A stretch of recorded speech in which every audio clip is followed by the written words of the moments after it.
ये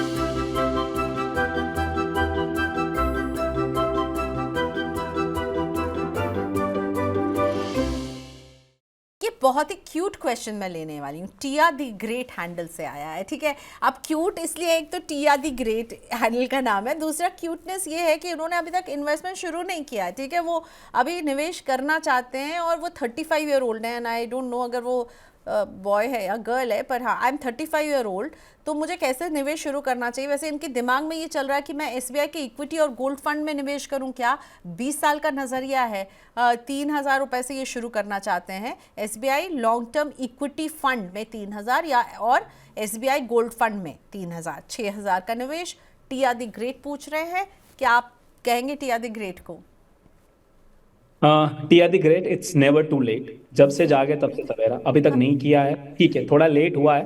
प्रियंका का शो और देखा करिए, शायद आपको और इन्फॉर्मेशन मिलेगी, तो मोटिवेशन भी मिलेगा। और आप क्वेश्चन पूछते रहिए। आपका आंसर एक सिंपल वर्ड में बताना चाहूंगा कि आप 6,000 से शुरुआत बिल्कुल करें, पर wholeheartedly keep increasing this amount. और आप एक मल्टी कैप, प्रियंका मैं बहुत सिंपल पोर्टफोलियो रखूंगा, सिर्फ एक मल्टी कैप। आप एचडीएफसी मल्टी कैप ले लीजिए, निपॉन मल्टी कैप ले लीजिए, या तो कोटक मल्टी कैप। तीन में से आपको जो अच्छा लग रहा है ले लीजिए, तीनों अच्छे फंड है। मल्टी कैप इसलिए बोल रहा हूं, आपका स्मॉल मिड लार्ज सब आ गया, आपको और कुछ जरूरत नहीं है। सिर्फ एक सिंपल चीज की जरूरत है, आपको एक चीज से बचना है, आपके इमोशन से। आप उससे बच लीजिए और आपने पैसे बचा लिए, आपकी वेल्थ क्रिएट हो जाएगी। Okay, so Tia the great, it's never too late. Nitesh का मैसेज, एक स्कीम ही काफ़ी है, बस एक ही स्कीम सब पे भारी पड़ेगी, क्योंकि मल्टी कैप में आपको लार्ज कैप का भी एक्सपोजर मिलता है, मिड कैप का भी, स्मॉल कैप का भी। एक डाइवर्सिफाइड पोर्टफोलियो बनाने में आपकी ये हेल्प करेगा। पहला निवेश है, शुरू कर दीजिए, बिल्कुल अभी बोहनी कर ही दीजिए 2025 की शुरुआत में। तबरेज जी का क्वेश्चन मैं ले रही हूँ। सो तबरेज जी का क्वेश्चन बहुत इंटरेस्टिंग है। वो कह रहे हैं कि वो ऑलरेडी फ्लेक्सी कैप और स्मॉल कैप में लास्ट 6 साल से निवेश कर रहे हैं।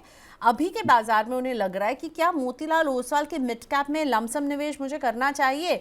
मोस्ट टॉक्ड अबाउट फंड और इन्वेस्टर्स की पसंद वाला फंड, हर सेकंड पोर्टफोलियो में हम देखते हैं मोतीलाल ओसवाल का मिड कैप।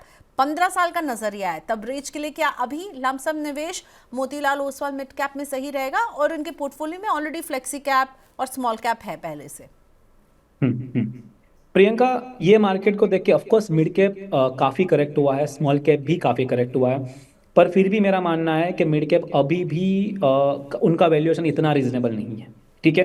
तो शायद ऐसा हो सकता है प्रियंका कि मिड कैप और करेक्ट हो, या तो फिर हम टाइम करेक्शन देखेंगे। मतलब टाइम करेक्शन अगर आपको नहीं पता है कोई भी दर्शकों को, तो मैं सिंप्लीफाई करना चाहता हूं कि मार्केट सही यही रेंज में अगले 6-8 महीने, 1 साल रहे।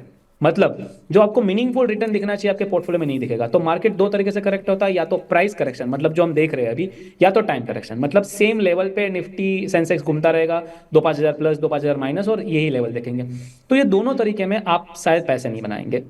बिल्कुल हम 15 साल के लिए, 10 साल के लिए बात कर रहे हैं, फिर भी मिड कैप की मैं सलाह नहीं दूंगा। फंड अच्छा है, पास्ट परफॉर्मेंस अच्छा किया है मोतीलाल मिड कैप ने, फिर भी मेरा मानना है कि आप फ्लेक्सी कैप स्मॉल कैप में बने रहिए, और जरूरत होगी तो एक मल्टी कैप ऐड करिए। अभी मिड कैप में लमसम तो बिल्कुल ना करें, और फिर भी आपको लगना है कि थोड़ा ज्यादा रिस्क लेना है, तो उसको आप एसटीपी की तरीके से उसको इन्वेस्ट करें। नेक्स्ट 3 से 6 महीने में उसको थोड़ा थोड़ा करके आप इन्वेस्ट करें। पहले आप लिक्विड फंड में इन्वेस्ट करें, और उसमें से मंथली या तो वीकली उसमें से एसटीपी ट्रांसफर कर सकते हो प्रियंका।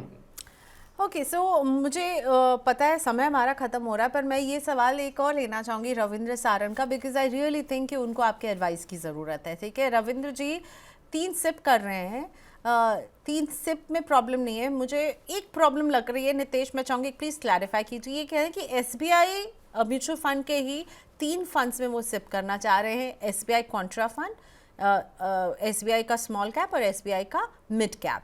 अब 20 साल में 2 करोड़ तक पहुंचना है, तो कॉन्ट्रा में ये एसबीआई के कॉन्ट्रा में 1,000 की सिप कर रहे हैं, एसबीआई के स्मॉल कैप में 2,000 की, और मिड कैप में 500 रुपये की सिप कर रहे हैं। तो कुल मिलाकर 3,500 की सिप है। 2 करोड़ का टारगेट है, 20 साल में पहुंचेंगे। और एसबीआई म्यूचुअल फंड की ही एक ही एएमसी के 3 अलग अलग कैटेगरी में। आपको रविंद्र जी का पोर्टफोलियो ठीक लग रहा है? कुछ एडवाइस करना चाहेंगे? प्रियंका, जैसे हम सलाह देते हैं कि आप एक एएमसी के 3-4 फंड पकड़ लेते हैं, बराबर है, तो काफी बार देखने को मिला है, और पॉसिबल ही है क्योंकि आपका काफी पोर्टफोलियो सेम होगा। तो आपको लग रहा है कि आपका पोर्टफोलियो डिफरेंट डिफरेंट निवेश हो रहा है, पर आपका अल्टीमेटली जब आप पोर्टफोलियो खोल के देखेंगे, मतलब वो जो शेयर्स में निवेश करते हैं, तकरीबन 50% पोर्टफोलियो सेम रहेगा। तो आप डाइवर्सिफिकेशन का जो आपको यूज होना चाहिए, डाइवर्सिफिकेशन का जो बेनिफिट होना चाहिए, वो नहीं हो रहा है। एक AMC over location in the same stocks, okay. So better आप एसबीआई में रहना चाहते हैं, आपका अमाउंट काफी कम है, अमाउंट के हिसाब से आप 3,500 सिर्फ एसबीआई मल्टी कैप पकड़ लीजिए, आपको जो भी चाहिए वो एक स्कीम में आ जाएगा, बराबर है। फ्यूचर में आप दूसरी एएमसी चूज कर सकते हो, जब आपको बढ़ाना है तो एचडीएफसी की और आईसीआईसीआई, मिराई, अलग अलग एएमसी का रुख करें। बट फिलहाल ये अमाउंट के लिए सिर्फ एक स्कीम एसबीआई मल्टी कैप, आपका पूरा जो पर्पज है वो सॉल्व हो जाएगा और आपको इनफ डाइवर्सिफिकेशन भी मिल जाएगा। तो एक एएमसी के 2-3 स्कीम में निवेश ना करें।